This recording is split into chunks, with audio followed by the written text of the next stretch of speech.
ban the entire thing rather than just that specific element of it? Well, that would be actually the nuclear option.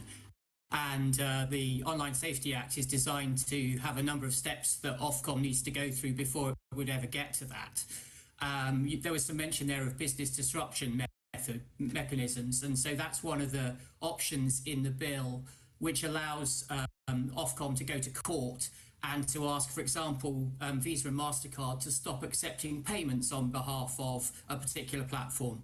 But let's just start with what's legal and what's illegal at the moment. So, first of all, the images do have to be intimate images. So they can't just be pictures of the Prime Minister in a bikini. That wouldn't count, actually, unless you've got a slightly odd view of what counts as intimate.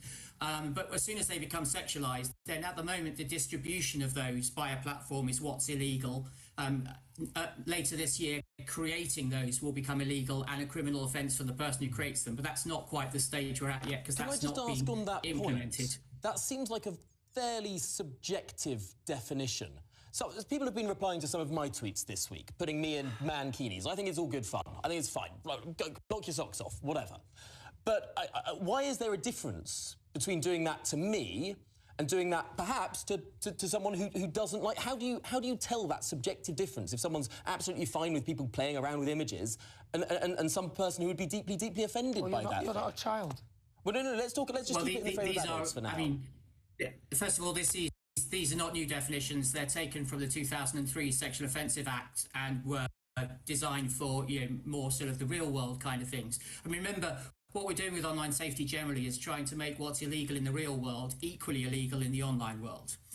So it is, at the end of the day, a decision for courts to make as to whether something crosses that line. But what I would say is, first of all, Ofcom will investigate this. It will be very slow, however, and I suspect the government will be extremely impatient and unhappy that Ofcom will take its time to do a proper job here.